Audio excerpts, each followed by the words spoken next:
Welcome, and thank you for your interest in the Reading Riverfront specific plan process. My name is Dan Amsden. I'm a consultant hired by the city to help manage the specific plan process.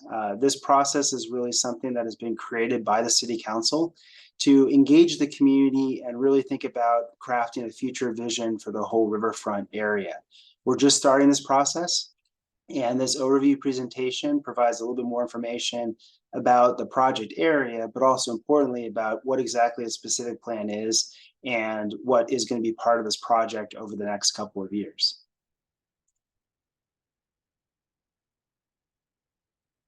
The Riverfront specific plan process is really a chance for the community to come together and discuss the future of the riverfront area. The Reading City Council initiated this project. It is a City of Reading project. It is a public project and really envisioned to be a city-led effort to prepare a comprehensive specific plan for the entire riverfront area. The riverfront actually has a current specific plan. It was last updated and adopted by council almost 30 years ago. So this is really a chance to have the community reevaluate different types of land use, areas for environmental protection enhancement, mobility, infrastructure improvements, development standards, cultural enhancements, and other components that will be solidified and coalesced in a public policy document. That document is the specific plan itself. This is an overview image and map of the project area. It includes the area by the Reading Civic Auditorium, the rodeo grounds and Turtle Bay Exploration Park, as well as areas south of Highway 44, extending all the way to Cypress Avenue. These are the current boundaries of the existing specific plan, and the city thought it would be good to use similar boundaries to make sure we're looking comprehensively at a future vision and policies for this entire area, and how that interplays and interacts with other parts of the city, especially around connectivity, connections, surrounding neighborhoods. So history of this area really starts with the indigenous people and tribes that inhabit this area for thousands of years. The native Wintu tribe has called this home for many, many generations. And the riverfront area has really been a place for gathering, for living, for hunting, for eating, but also for spiritual and cultural events as well. More recently, in the mid-1800s, the area that is now Reading was part of the Rancho Buenaventura land grant and really became part of a booming agricultural and railroad hub in the late 1800s. What was pretty monumental, not only to the area, but to the project area itself, was the creation of the Shasta Dam, which was completed in 1944. The dam was obviously needed for hydroelectric power, part of the federal water and infrastructure project, and providing water to the agricultural economy of the Central Valley. But it also disturbed a lot of indigenous land and existing communities that were along the Pitt River, along the Sacramento River, but more specifically to the riverfront specific plan. The project area that is part of our specific plan boundary was actually used as an aggregate mine to help build Shasta Dam. This is a photo from late 1930s, early 1940s of that actual aggregate mine. And essentially, the federal government took gravel and sand from this area and constructed at the time, the largest conveyor belt in all of human history to move that aggregate material to the Shasta Dam site.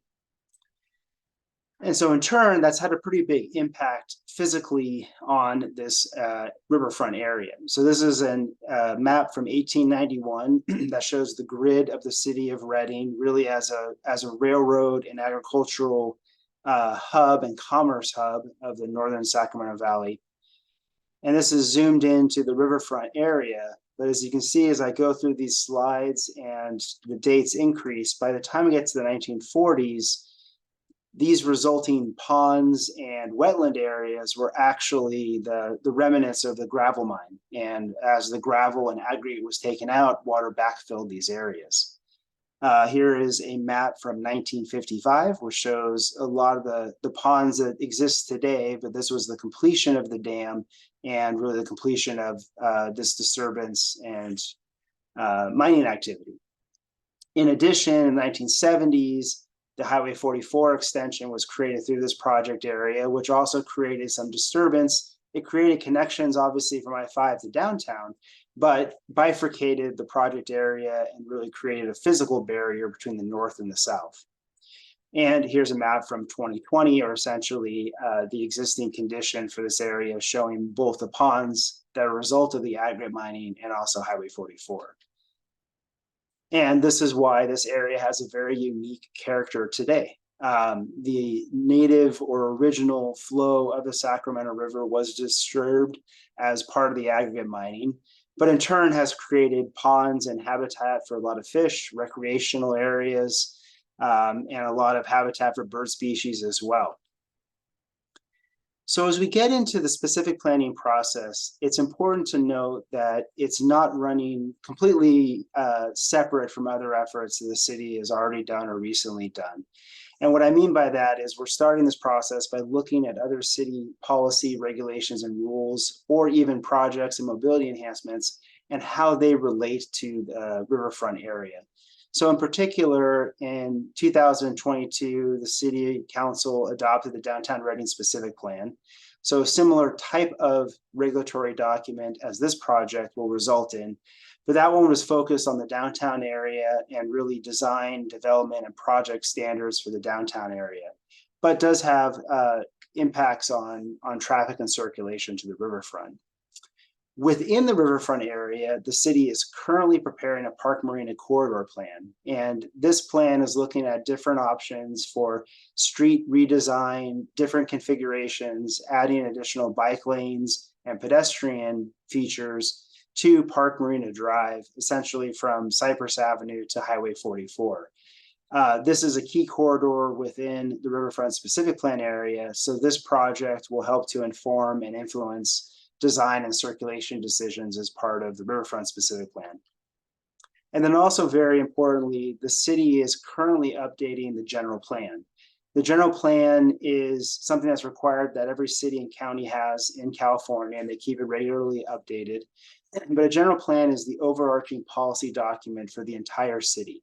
It sets the broad vision for growth, for change, but also environmental preservation, enhancement, noise, health, all of these different topics.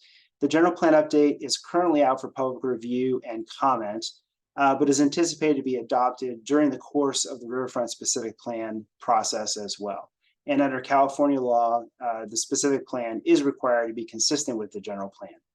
But the difference with a specific plan is that you are able to go into much more detail around specificity of the vision and goals and guiding principles for the project, but also more detail on development standards, design guidelines, types of projects, and also more details on environmental enhancement projects and restoration projects as well.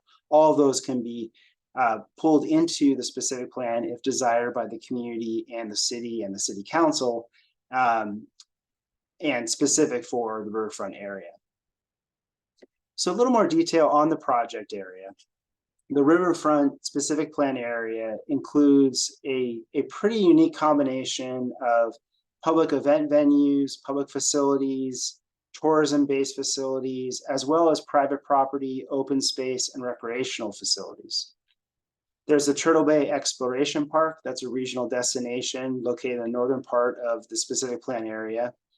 This has been a very successful museum and a resource to bring a lot of visitors into the area.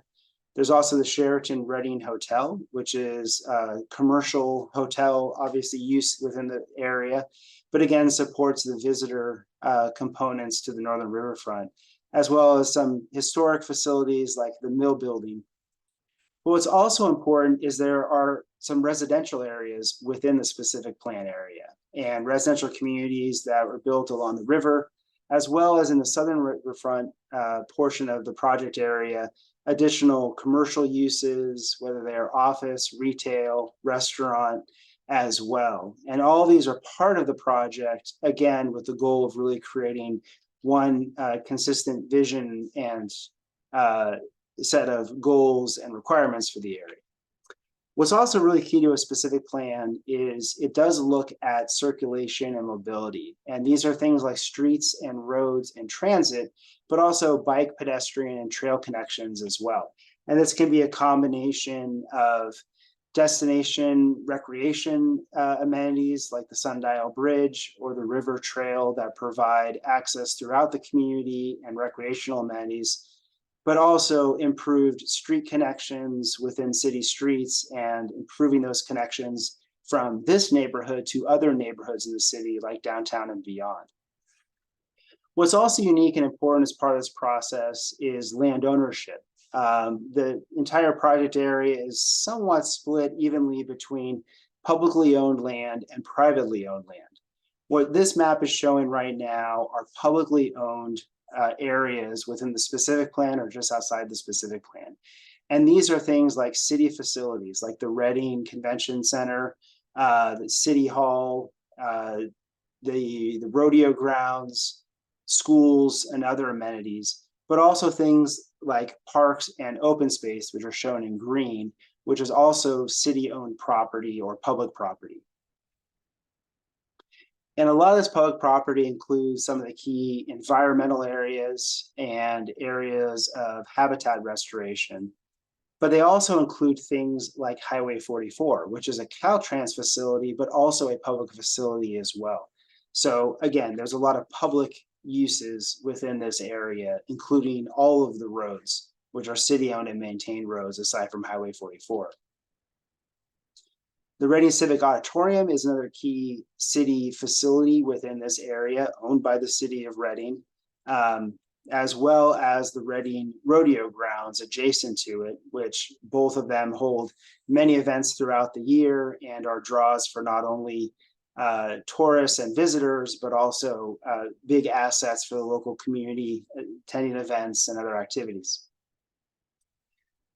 So a specific plan process is again, a city-led process, but it's really a overall process that leads to a regulatory document at the end. And in order to get to that point, there's a lot of different analysis, understandings, alternatives, options, but importantly, a lot of community discussions along the process. The City Council has directed that this is a very transparent and open process that includes a robust community engagement strategy. This chart right here is sort of a visual depiction of the overall process anticipated to update the specific plan and provide environmental analysis. It's approximately going to be a 2-year process that we're starting in earnest in the summer of 2023. It's going to be conducted in 6 phases that all build upon each other and all have different milestones and components. But what's really key to this schedule graphic is that the top row identifies the community engagement, discussion, and community activities that are envisioned as part of this process. That begins with some community coalition meetings and a project website that we're about to launch.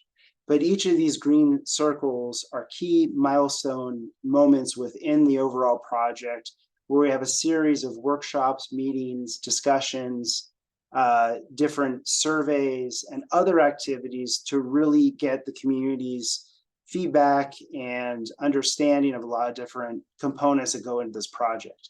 There's essentially 3 major touch points for community engagement. However, there'll be meetings, activities, discussions throughout the entire project. Importantly, each of these engagement event sets are tied directly to the production of different materials as part of this process. So the community discussions and the results of those discussions are designed to influence and revise materials, alternatives, options, concepts, and ultimately policies that are created throughout this process. So really linking the community discussions to the actual work products that get created. This schedule graphic is on the project website and available to download and review in more detail if you like. So as I mentioned earlier, a major component of this process is to really have a robust community engagement program. And this happens in a few different ways, but the goal is to have meaningful participation, but also consensus building among a lot of different community members, residents, indigenous community, different organizations and groups, other partner agencies like Caltrans or federal and state agencies that have regulatory authority over the river and areas around it, but also different city departments and technical experts, business and property owners, tenants, and others as well. So a very robust process. But as we go through this process, we want it to be authentic and equitable, but also very inclusive. And we're going to use a range of different methods and tools, this video being one of them, but some are high tech, like online surveys, videos, forums, but others are high touch, like community workshops and charrettes, where we can all come together, review things, have discussions, hear different comments and perspectives, and make informed decisions. As we also go through this process, a lot of materials are going to be produced by the city staff and the consultant team, and we're going to ensure they're very clear, focused, understandable, clean graphics that are very easy for folks to not only read and understand, but react to and provide feedback on. This photo just shows some examples of different activities and events that we're anticipating within this program to update the Riverfront specific plan as we go through this process. One of the key things that I do want to highlight is we're working with the city to develop a community coalition. And the idea of this community coalition is to bring a lot of different interests together to represent a range of perspective and a range of ideas, but to be able to work through these different ideas and perspectives towards a general consensus around a vision and some guiding principles for the future of the Riverfront area. And this is a really key foundational starting point to this project.